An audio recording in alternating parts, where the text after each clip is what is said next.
আসসালামু আলাইকুম গাইস, সবাই কেমন আছো? আশা করি ভালো আছো। তোমাদের ভালোবাসায়, তোমাদের দোয়ায়, তোমাদের সাপোর্টে আমরাও অনেক ভালো আছি। তো রোদ তো অনেক পড়েছে, তোমরা তো জানো, সেটা আর বলার কোনো কোশ্চেনই ওঠে না।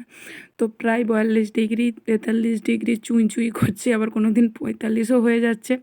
তো তার মধ্যে আমার ফ্রিজে ছিল তরমুজ। তো ভিডিও দেখেছিলাম যে তরমুজের আইসক্রিম বানাই, তো সেই জন্য হাফ তরমুজ রেখে দিয়েছিলাম, হাফের থেকে কম হবে। তো সেটাকে কেটে নিয়েছি, তো এটাকে আবার টুকরো টুকরো করে কেটে মিক্সিতে দেবো।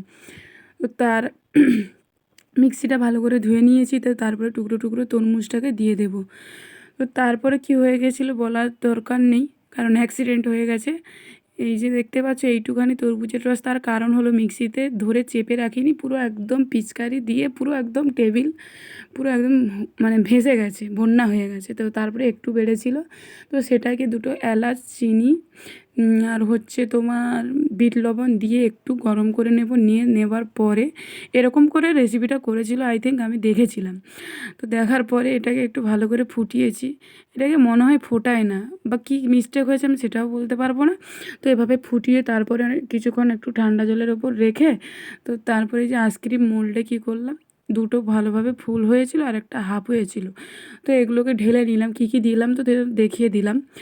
তো আর একটা এই যে হাফ হবে, দুটো ফুল হয়ে গেছে, এটা হাফ। তো তারপরে 6 থেকে 7 ঘন্টা পুরো ডিপ ফ্রিজে একদম ফুল ভোল্টেজ দিয়ে রেখে দিয়েছিলাম। তো তারপরে দেখবে আমি যেটা আইসক্রিমগুলো বার করে খেয়েছিলাম, তার টেস্টটা একদমই ভালো নয়। দেখো কেমন হয়ে গেছে, নিচে তরমুজ, ওপরে খালি ছেলেকে দিচ্ছিলাম। কেমন মানে ফেসবুক ইউটিউব দেখে কোনো কিছু প্লিজ করো না। আমি করেছিলাম তরমুজের আইসক্রিমটা, একদমই ভালো হয়নি। আমি খাচ্ছি, আমার বমি পাচ্ছে। তো প্লিজ তোমরা এভাবে ট্রাই করো না, বুঝলে? তো চলো, টাটা, বাই বাই। একদম বিচ্ছিরি।